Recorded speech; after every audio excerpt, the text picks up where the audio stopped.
My name is Jordan Hale. I'm 38 years old, and last week I led a summit at Fort Liberty that rewrote the way NATO handles asymmetric intelligence. But none of that matters as much as the sentence my mother said to me when I was 19. We were in the kitchen, morning sun, cutting across the linoleum like a ceremony.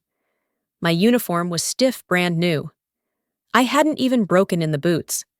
I'd just finished my first year at West Point, and for the first time in my life, I felt like I was stepping into something bigger than the silence I'd grown up in. I was home for a visit, half-starved for warmth, half terrified to admit it. My mother poured coffee into a chipped floral mug and said it like she was offering me a kindness. Not everyone's meant to be exceptional, honey. And that's okay. Some of us are here to support the stars. She smiled gently, like she was wrapping it in lace. I remember nodding, pretending it didn't feel like a sniper round through my chest. I don't think she meant to hurt me. At least I hope she didn't. But something inside me shifted. That morning cracked just slightly. The kind of crack that lets in doubt like smoke under a door. I carried that sentence with me into every war zone after that, into every debriefing room, into every deployment where I had to bite down hard on what I'd seen and just keep moving. She never said I was a disappointment, not once. But she didn't have to. Silence does its own kind of talking. When Kelsey got promoted, they posted about it like it was the second coming. When I came home from 7 months buried in Black Ops Command, nothing. No welcome sign, no airport hug. My dad said, "You're always so busy," like I'd missed a birthday dinner, not bled intel across 3 continents. Thanksgiving 3 years ago, I remember it clear. Our neighbor's son had just been accepted to law school. They gave him my seat at the table. No one asked. I ate standing up at the sink metals, still packed in a box in the garage, like they were some kind of dirty laundry. That night, I told myself I was done chasing their validation. I'd survived fire teams and fractured treaties. I didn't need to survive my own family's indifference. But then last month, I was sitting at the back of a command briefing there, just to observe nothing more. The room was all noise, shuffling folders, casual rank. Until the door opened. General Whitaker walked in, scanned the room, and then locked eyes on me. He stood a little straighter, cleared his throat, and said, "Ma'am, you're the general." And just like that, the room fell silent.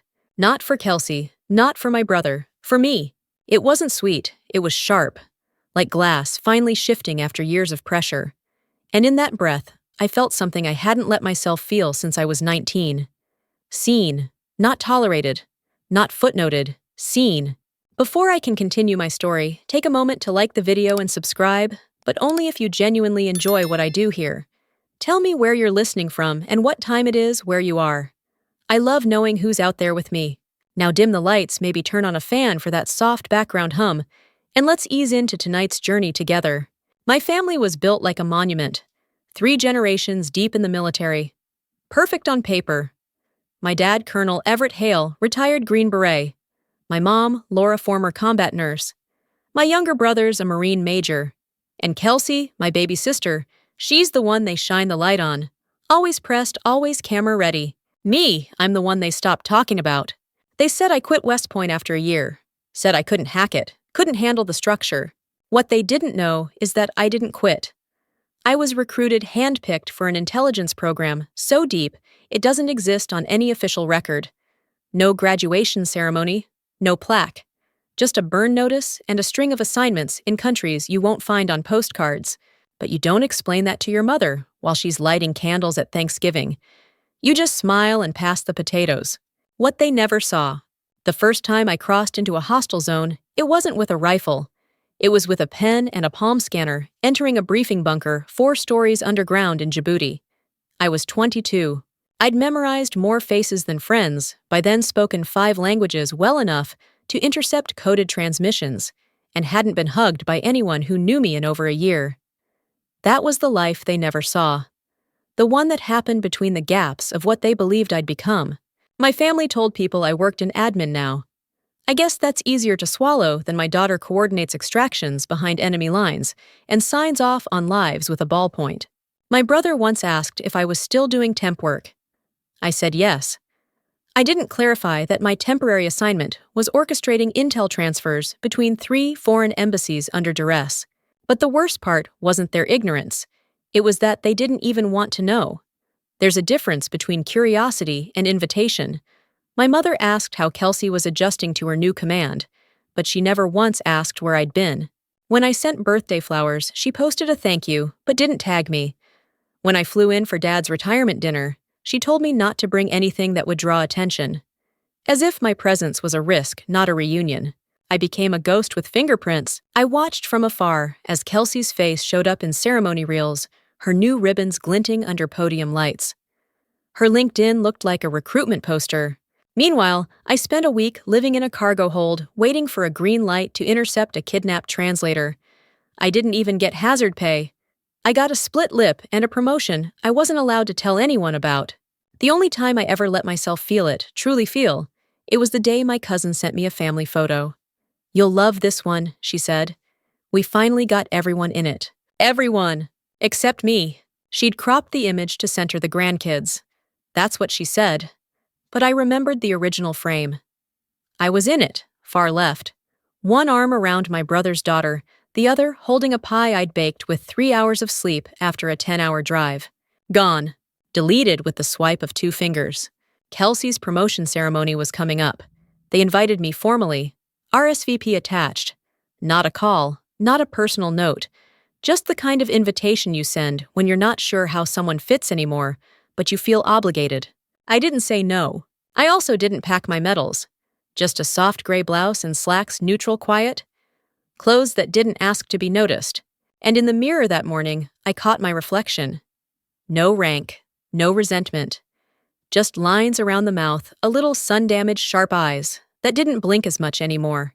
I whispered, almost time, without knowing whether I meant time to forgive or time to walk away for good. There's a specific ache that comes from being a secret in your own family. You start to wonder if you ever existed in their narrative at all, or if they wrote you out the moment your story became harder to summarize. I wasn't going back to be welcomed. I just wanted to see if they'd look at me and see something real. The return, no one noticed. The drive to Pinehurst was quiet. Long stretches of highway framed by pine trees and the occasional billboard for boiled peanuts or some rundown antique shop. My GPS took me the back way, and I didn't argue.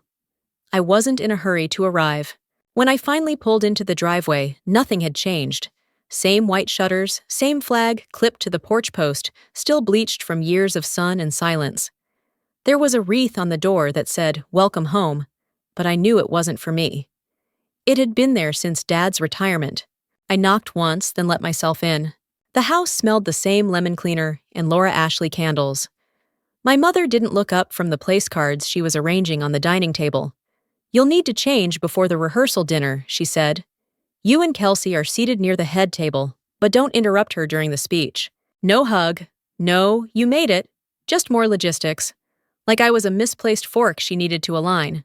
My father appeared from the den. He gave me a firm pat on the shoulder, the kind you give a fellow officer when you're trying to remember their name. "Good, you're here." Then he turned and called for Kelsey. She came down the stairs like a war bride in blues. Impeccable. Bars gleaming. Lipstick flawless. I almost admired her the way she moved through a room like it belonged to her. "This is my sister Jordan," she said to the small crowd of friends and officers trailing behind her. "She used to be in the military too. She works in admin now, I think. Used to be. Admin. Like I'd taken up stapling instead of strategy." There was polite laughter. The kind that cuts because no one thinks it's cruel. Someone asked VA office. "That's solid. Better than nothing, right?" "Better than nothing," I smiled. Not big enough to show teeth. Just enough to let it die in the air. Inside the house, every wall told a story. Graduation photos, commissioning ceremonies, framed awards, plaques. Every inch spoke of legacy. Except me. I scanned the walls like they might shift if I looked hard enough. Nope. Not a single image of me past 2004. Right after I left West Point. Before I disappeared into a program too secret for portraits. Later, while the others gathered for drinks, a little girl, my cousin's daughter, tugged on my hand. "Did you ever shoot a real gun?" she asked wide-eyed. I knelt beside her. "Sweetheart, I said I once wrote a plan that brought 30 soldiers home alive. That's better than any shot I've ever taken." She blinked, then ran off to play with her plastic tank. I stood up slowly, knees popping like popcorn in the microwave, and felt the ache that always followed that particular kind of memory. Dinner was tight and formal. Kelsey glided from conversation to conversation like she was on a victory tour. My mother adjusted her nameplate at the table 3 times. I wasn't listed at all. I sat in the corner. At one point, someone toasted Kelsey's resilience and brilliance, and she smiled with just the right amount of humility. Then she said it.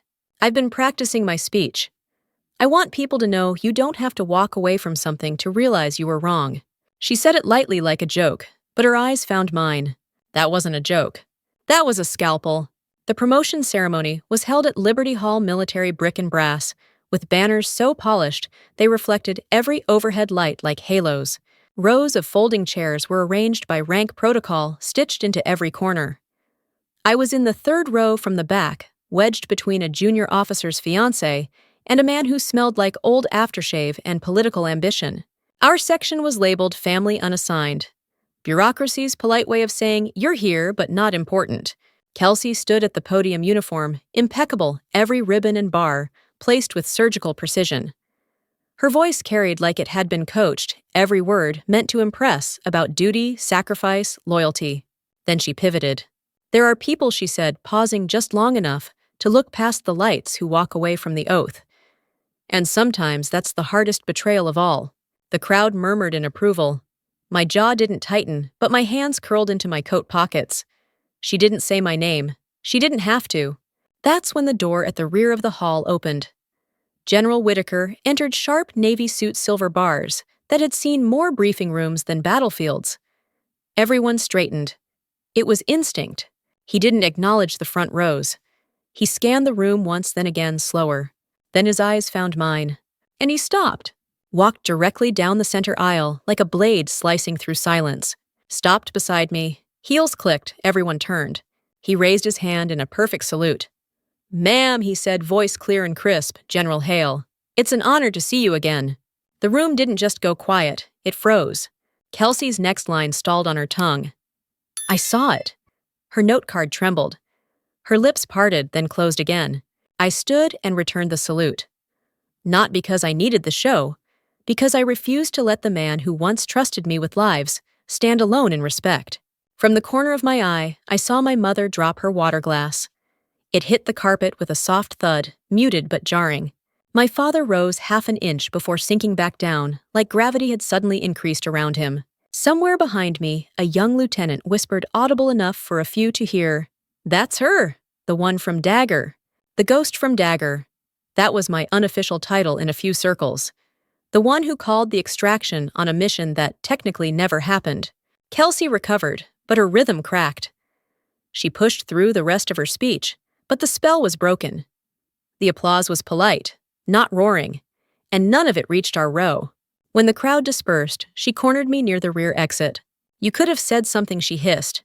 You let me stand up there like an idiot. Was that your plan? I looked at her, not with pity, not with anger, just clarity. If your truth can't withstand mine, then you never stood tall to begin with. Her face tightened. I think that was the first time I'd ever spoken to her like that.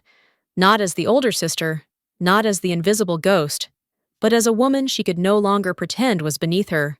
And as I walked away, the echo of my boots on that polished floor felt like thunder no one could silence. The guest quarters were military standard beige walls, functional furniture, a lamp that hummed like it was clinging to its last filament. The kind of place that welcomed you only until you were someone else's problem again. I dropped my keys on the desk and started to unlace my boots when I noticed it. A manila envelope. No name, no return label. Just sitting there at the center of the desk, too perfectly placed to be accidental. I stared at it for a full 10 seconds before touching it like it might explode if I moved wrong. Inside was a printout of a forwarded email. No sender listed. Just a message routed through an encrypted relay bounced enough times to make the origin slippery. Subject line, Reckless Operation Civilian Casualties. The body accused a Colleen, no, A. Jordan W., of commanding an unsanctioned mission that had led to civilian deaths. It referenced a conflict zone I knew too well. Syria. The operation was candlelight. No one outside of Tier 1 intel should have even known that name. My stomach sank when I saw the wording. Not just the operation, The phrasing, nearly word for word from a classified report I had reviewed in Stuttgart. There were only 3 people who had ever read that version: myself, the lead analyst, who'd since retired, and 1 junior officer with partial clearance, just enough to scan support files. Kelsey? I felt a chill, not panic, something colder, recognition. She'd had clearance for 3 days during a system rotation drill. The dates lined up. It was the same period I'd been flagged for an anomaly audit that was quickly dismissed. I'd believed it was routine. Now I knew it was smoke from a fire someone had tried to hide. I didn't change. I didn't even take off my boots. I grabbed the envelope and walked back out into the fading light of evening. The after-party was still going muted jazz, too many bodies in too tight a space, and Kelsey at the center, basking in the dim golden haze of approval. I found her outside pacing with her phone pressed to her ear, laughing at something someone said. I waited until she hung up, held out the scan. Her face paled the second she saw it. She didn't ask what it was. She already knew. "Did you send this?" I asked. No rage, just fact. Her eyes darted toward the porch, then back to me. She paused, then nodded. Once. Why, I asked. She swallowed hard. Her voice was barely above a whisper. "Because you weren't supposed to win." The air shifted. My shoulders tightened, but I stayed rooted. "You left," she said, voice trembling now. "You didn't stay. You didn't put in the years, the networking, the reputation building. You don't get to come back and still be more important. They never stopped talking about you. Even when you were gone, even when I was gone." I closed my eyes just for a second. Her voice wasn't just bitter, it was bruised. I thought if I could erase you even a little, maybe I could finally be seen. She said it like a confession, but also like a plea. I didn't answer, not yet. The thing about betrayal is it's not always sharp. Sometimes it's slow, a drip of acid, not a blade. And this one had been corroding us both for years. She stood there, arms crossed, trying to look defiant. But her shoulders kept drooping like she was losing the will to pretend she wasn't shaking. I didn't step closer. I didn't soften. I just stared until she spoke again. "I didn't mean for it to go that far," Kelsey said. "It was just supposed to raise some questions. Enough to slow you down. Enough to get them to stop comparing." Comparing. I almost laughed. Because in our family, no one ever compared me to her. They erased me. They didn't say I failed. They just never said my name. Meanwhile, Kelsey lived under spotlights I never asked for. "You do realize leaking classified phrasing, even indirectly, is a felony?" I asked. She blinked fast, then straightened her spine like she'd found some shred of pride to stand on. "I didn't leak anything officially. I used notes from a briefing. Paraphrased. The source server was dormant legacy access. I didn't download anything. I just nudged the truth." "You nudged the truth," I repeated, letting the weight of it hang in the air. "It wasn't malicious," she snapped. "It was desperate. And you just waltz back in and everything shifts around you, like gravity bends." That stopped me, because she was right.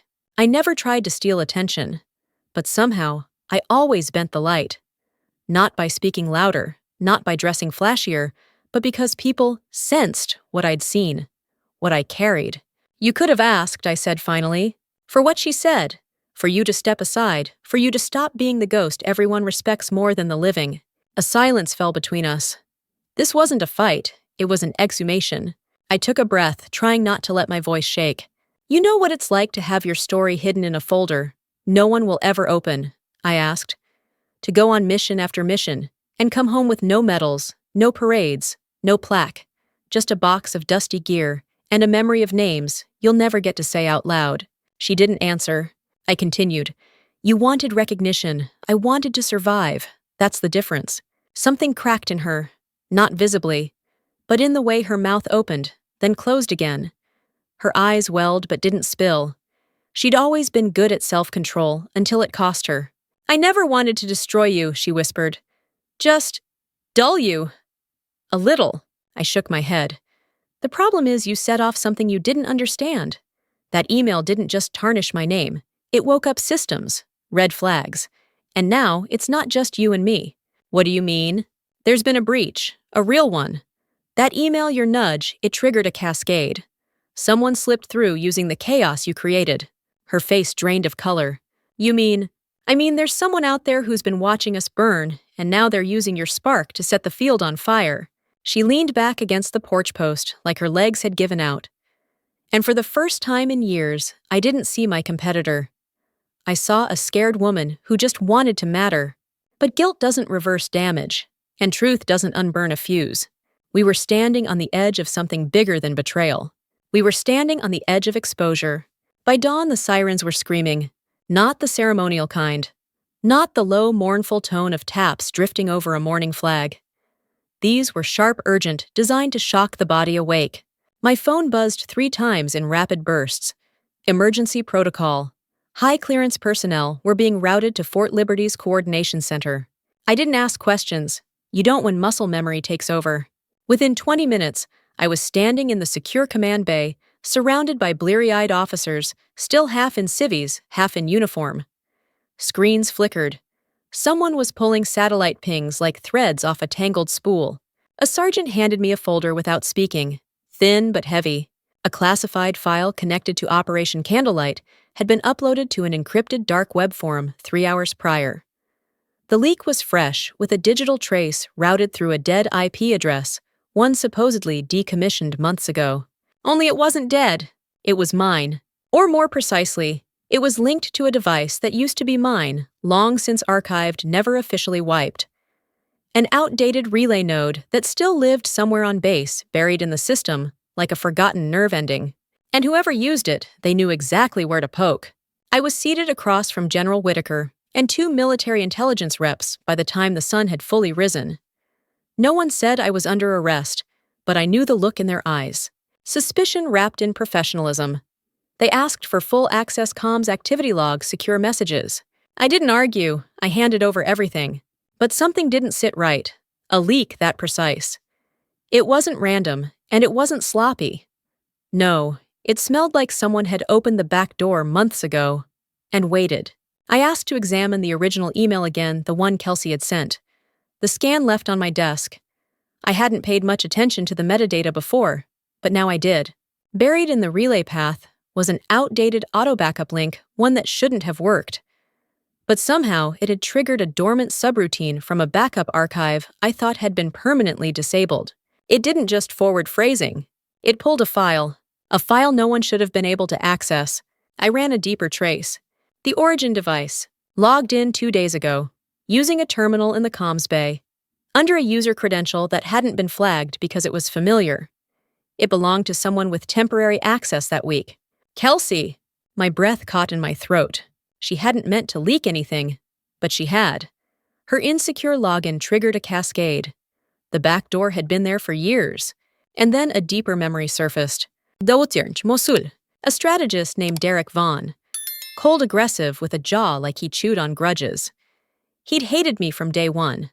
I blocked one of his operational sweeps, an urban cleanse that would have killed 24 civilians. I'd shut him down in front of NATO observers. He'd lost credibility. And he'd never let it go. Back then, he'd had temporary override for the campaign servers. Just long enough to plant something. A Trojan. Designed to sleep until the right trigger woke it up. Kelsey had been the trigger. But Vaughn, he'd been waiting. I stared at the screen, jaw tight. He hadn't broken in. He hadn't even needed to. He'd just watched us unravel. And then slipped through the cracks. My phone buzzed again. We'd just traced a login ping to a motel outside Fort Liberty. Name on the cash reservation. Derek Vaughn. The motel was exactly what you'd expect. A sagging neon vacancy sign. Ice machine that groaned every few minutes, like it was remembering something painful. Room 114 had its blinds drawn and a barely working AC unit thudding behind the window. We didn't go in guns blazing. No need. Derek Vaughn wasn't running. He was sitting cross-legged on the floor with a government-issued laptop on the bed and a thermos of stale coffee next to him. He didn't flinch when we entered. About time, he said. In interrogation, he laid it out like a bored professor, walking us through an overdue syllabus. No grandstanding, just cold facts. I didn't want to take you down in public, he said, looking at me. Just wanted you out of the room. He explained how he'd slipped the Trojan into the backup shell after I'd humiliated him in Mosul. How he'd kept tabs on me. How he'd watched for a weak point. And then his voice sharpened. She was the weak point. He meant Kelsey. She left the door open, he said. All I had to do was walk through. I felt the heat rise behind my ears, but I didn't let it reach my voice. You built an entire sabotage campaign just to bruise my name. He tilted his head. You rose too fast. You stopped being questioned. That makes people nervous. The room buzzed silent and awful. He wasn't delusional, just methodical. That was worse. We processed him, filed the reports, logged the statements, and then I went back to base and sat in the stillness of the command room. Fluorescent lights flickering above me like static. Kelsey read the transcript the next morning. I didn't see her cry. But her hands trembled when she set the folder down. She stared at the words like they might rearrange themselves if she blinked hard enough. I didn't know, she said softly. I didn't know what I did would lead to this. I sat down across from her. No rank, no uniform, just a sister and the wreckage between us. Sometimes I said we set fire to a dry field because we're jealous, and we forget people sleep in that grass. She closed her eyes. One tear slipped down, but she didn't crumble. That was the thing about Kelsey. Her pride didn't break easily. It just bent until she could breathe again. That afternoon we met with the task force, and that's when General Whitaker made his announcement. The formal investigation would be concluded internally with us. He looked straight at me. General Hale, you'll lead it. You have the clearance, and frankly, you have the most skin in this game. He turned to the others. You'll assist her. My father would handle archive cross-referencing. He still held limited post-retirement intel access. My mother, with her old medical forensic certification, would handle biological trace support on the laptop Vaughn used. And Kelsey? She would audit the base's internal network logs for blind entry points under my supervision. The room felt like an old house, with the doors all suddenly open. Cold, drafty, too much history rushing in at once. We began the next day. No one smiled. My father didn't speak directly to me. My mother took notes like she was handling a stranger's biopsy. And Kelsey didn't make eye contact. We were a family, yes. But in that room, we were just variables in a system trying not to collapse. And somehow I was both the constant and the equation. The final piece came 2 days later, flagged by our base's security AI. A dormant Trojan embedded in a 2017 ops archive, tucked inside a logistics file no one had opened in years. The signature matched Vaughn's encryption footprint. It had never activated, just waited. The system flagged it because of one access ping Kelsey's. Her scan of the archive meant to help had poked the sleeping wolf. Unintentionally, sure. But it was her fingerprint that unlocked the final door. We sat in the briefing room, documents spread across the table like battlefield maps. My father didn't look up as he scrolled. My mother tapped a pen against her legal pad. Kelsey sat stiff, her hands folded so tightly her knuckles paled. Then something shifted. My mother reached into a file folder and slid a weathered manila envelope toward me. You left this, she said, back when you deployed for Syria. I opened it carefully. Inside was a handwritten field report mine, notes from Operation Candlelight. I'd written them the night after we extracted the civilians. I hadn't known she kept a copy. I read it, she said quietly. Back then I thought you were hiding. Now I think you were just trying to survive. I didn't speak. My throat wouldn't let me. Recognition, not apology, just recognition. That night, I returned to my quarters and found another envelope on my bunk. This one wasn't anonymous. It was an official addendum. Kelsey had submitted it voluntarily. She took full responsibility for initiating the chain of events. The unauthorized paraphrasing, the unsecured login. She accepted a formal reprimand, one that would stall her promotion eligibility for 5 years. She'd signed it without being asked. The next morning, I stood backstage at Liberty Hall. The room beyond the curtain was full, commanders, analysts, NATO partners. A conference on asymmetric post-conflict strategy. My conference. I was keynote. The screen behind the podium read, Invisible Command, Redefining Leadership in Shadow Environments. I walked out without introduction. No fanfare, no music, just my boots and my words. I began simply. Some missions never get a name. Some leaders never get a plaque. And some battles don't start at borders. They start where judgment replaces understanding. The room was still. I told them about choosing diplomacy over velocity, about protecting 7 children hidden in a supply shack, how I'd overridden a strike order that could have ended lives for the sake of optics, how that decision nearly cost me my clearance, and how I'd do it again. Not because it was easy, because it was right. I didn't speak with fury. I didn't cry. I let the silence between my sentences do the heavy lifting. Then, I turned to the side mic and said, to close, I've asked Lieutenant Colonel Kelsey Hale to share her reflections as someone stepping into command in a world still learning what leadership truly means. She rose from the front row, walked slow, steady, took the podium. Her voice was low but clear. I used to believe command was about being perfect, about walking taller than everyone else. But real leadership, she glanced at me. It's about knowing who to learn from and having the courage to say you were wrong. The room stood in ovation, not for me, not just for her, but for the truth that had finally taken its rightful shape. The house in Pinehurst hadn't changed, but I had. This time I arrived first.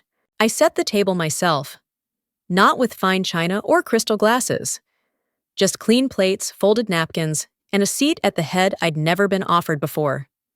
I took it. No ceremony, no announcement. I just sat down like I'd always belonged there. My mother arrived with a foil-covered casserole and an expression I couldn't quite read. Kelsey came next, lips pressed into a tight smile, her hair in a regulation bun, even though it was Sunday. My father walked in last, slower than I remembered, hands behind his back, like he was entering a debrief instead of a dining room. No one spoke right away. The silence wasn't cold, just cautious. I didn't wait for grace. I cleared my throat. I didn't call this dinner for apologies, I said. I called it to speak the truth, my truth, and I did. I told them everything.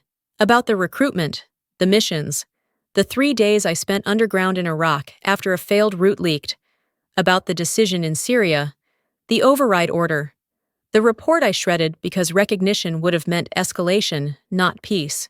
I told them how I mailed Christmas cards from safe houses signed with fake addresses so my trail wouldn't catch fire. How I sat in bunkers reading their emails about birthdays I missed trying not to bleed. My mother didn't interrupt. Her hands trembled just slightly. My father looked at me with eyes I hadn't seen since I was a child, before the medals, before the expectation. Just a father, listening. Then he asked so quietly, I almost missed it. Why didn't you ever tell us? I didn't look away. Because you never asked. And even if you had, I don't think you would have believed me. My mother spoke next. I thought the care packages you sent were apologies. I shook my head. They were reminders that I still existed, even after you cropped me out of the pictures. Kelsey flinched. I reached under the table and pulled out a folder. The printed scan of the original email. The one she had sent. I didn't keep this to incriminate you, I said, sliding it across the table. I kept it because I wanted you to remember words don't have to be bullets to cause damage. She stared at it, didn't touch it, but she nodded. Then something unexpected happened. She stood up, walked to me, placed her hand on my shoulder, firm, not performative. No words. And then my father stood, walked over to the mantel where the family photos lived. He picked up one from a 4th of July barbecue, the one where I'd always been off frame. He looked at it a long time. This one's missing someone, he said. We'll take a new one. I didn't smile, I just nodded. Not because I'd forgiven them, but because I didn't need their permission anymore to exist in my own story. A month later, I was back in DC, returning to my rhythm. Strategic advising for NATO simulation briefs, quiet evenings, writing notes in the margins of wargame forecasts. I still lived alone. Still didn't answer messages after 9 p.m. Still woke at 5:30 like I was preparing for a deployment. But one thing changed. Once a month, I taught a course at Fort Liberty, soft strategy in asymmetric environments. Kelsey never missed a class. She sat in the front row, asked hard questions, argued respectfully, took notes like her life depended on it. One day, after a particularly intense lesson on indirect influence through infrastructure disruption, she handed me a binder. Inside was a proposal, an actual reform draft, modeled off concepts I'd introduced. I don't need your signature, she said. I just want to know what you think. I wrote one word on the cover, advance. Our family still wasn't perfect, but something had shifted. My mother sent handwritten notes now, often, with just a single line. Are you eating enough? My father told friends I worked in high-level strategy, no longer that vague, somewhere overseas. And the photo on the mantle. I was in it, not as a shadow, as a sister, a soldier, a strategist, a whole human being. Sometimes the hardest part of surviving isn't war. It's coming home to a silence that tells you never mattered. But healing starts with truth. This story taught me that leadership isn't about standing the tallest. It's about holding the weight of what others can't say out loud. Have you ever felt invisible in your own family, or had to fight to be seen for who you really are? I'd love to hear your story in the comments. Let's make this a space where truth doesn't need permission. If this story moved you, like and share it. Subscribe if you want more of these nights together. Your voice matters here. Thank you for listening. I mean that more than you know.